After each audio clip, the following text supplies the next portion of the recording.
Japanese turncoats should have been identified and dealt with. This mistake still haunts us. So I said Japanese turncoats. So turncoats was an expression that goes back in American history to the Revolutionary War. It means when someone fought for the Americans but then joined the British Army, that's called a turncoat. So it means when you've changed your coat, because all soldiers used to wear these long coats. But today a turncoat is someone who betrays someone, goes to the other team, goes to the other side. And I said this mistake still haunts us. To haunt us means so if something's haunted, it means there's a ghost. However, if you do something bad or make a mistake, it will haunt you in the future. So, in the United States, if someone has a bankruptcy, that'll affect their credit, and that will haunt them for a long time. Or if you get arrested or sent to jail when you're young, that kind of thing you did in the past will still haunt you. It'll still cause bad things in the future. And then one thing I'd like to point out, so anyone like someone who betrays someone or a turncoat, we also call that person a Benedict Arnold. It could be a he or she. Benedict Arnold was an American general during the Revolutionary War, and he surrendered a very important military position, West Point on the Hudson River, in exchange for money. And then he joined the British Army. So anyone who goes to the other team or betrays someone, we call them a Benedict Arnold. The slogan, "Never Again," rings true in this situation. The terrible things that happened and the people who helped during Japan's rule should be exposed. So I said the slogan, "Never Again." Never Again was coined or established by the Jewish Defense League, and it means that never again should a Holocaust happen. So the Jewish people said, the Holocaust was a terrible thing, so their slogan is "Never Again." So a lot of times when there's something bad happens or a group of people is persecuted, and then historically they'll say, "Never again." And nowadays, like at hashtag "Never Again" on Instagram, with the recent school shootings and shootings in America, a lot of people have been posting the cause, "Never Again," that we should never let something bad happen ever again. So a lot of people say, as SJ said before, a nation that forgets its past has no future. But when something bad like an atrocity happens, people usually say "never again." In our society today, there are those who defend Japan's actions in the past. Japanese allies walk amongst us. So the term "they walk amongst us" or Japanese allies walk amongst us, to walk among someone means if you have a large group of people, say 100 people, and maybe 10 people have kind of a bad intention, but you cannot identify them. It means that they walk amongst you. So, we use it in the term that if you have somebody, for example, all Korean people, they'll generally look Korean. But if you have 10 people that are pro-Japanese, you can't really identify someone's thoughts. So if they walk amongst you, they mean you can't see what they're thinking or if they have bad intent. That's if someone walks amongst a group of people. Japan's previous apologies have been half-hearted and ingenuine. We can never forgive them unless they give us a true and earnest apology. So I said their apologies have been half-hearted and ingenuine. So, for example, if I steal your cell phone and you catch me and you say, "Hey, Matt, say you're sorry." I'm like, "I'm sorry." That's not really a sincere apology. So half-hearted, that would mean half your heart. It was 50% or less. And then ingenuine. So genuine, if something's genuine, it means it's real and it's true. For example, a handbag can be genuine or not genuine. It means it's real, or a luxury bag could be fake, but also an emotion. So a true, sincere emotion is genuine, but the previous example of saying, "Ugh, I'm sorry," that's not a genuine apology. And then I said, give us a true and earnest apology. Earnest is just another way of saying sincere and genuine.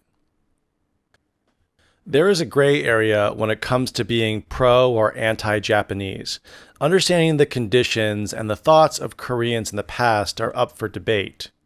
We need to put ourselves in the shoes of those in the past because things have changed drastically. Okay, guys, there's a lot here in this 2 sentences. So first, I said there's a gray area when it comes to being pro or anti-Japanese.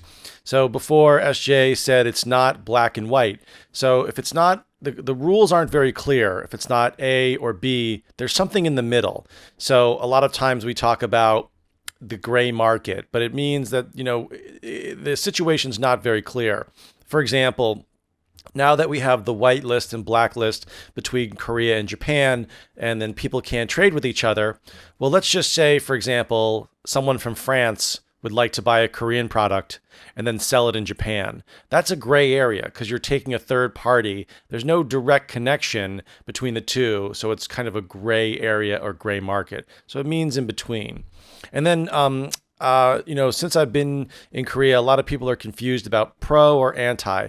So pro means positive and anti means negative or against. So pro-Japanese means you support the Japanese decision and trade with Japan. Anti-Japanese, you would support no trade with Japan.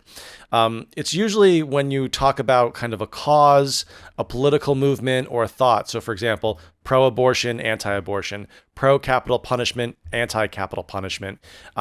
Or a few years ago, we saw in the Ukraine that the government went to a pro-Russian direction. However, the people protested because they were pro-European Union. So we use it more for like causes and political movements.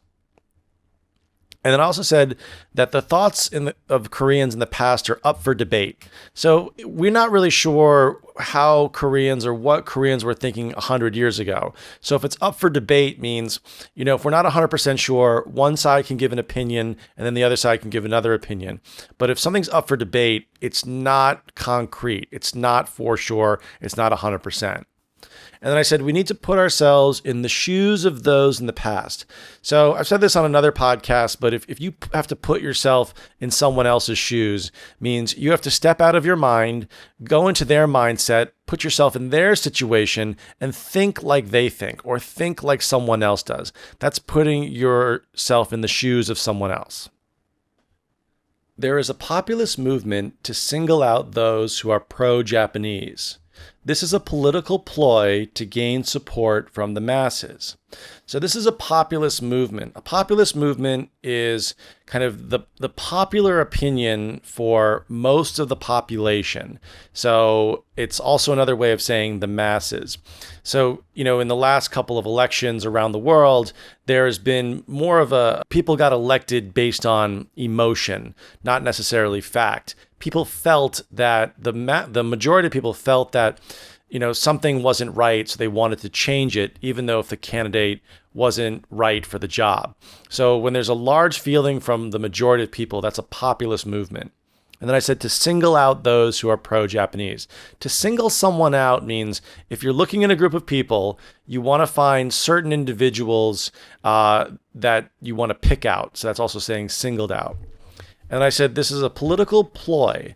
A ploy is a plan, but a plan to gain advantage for someone or something.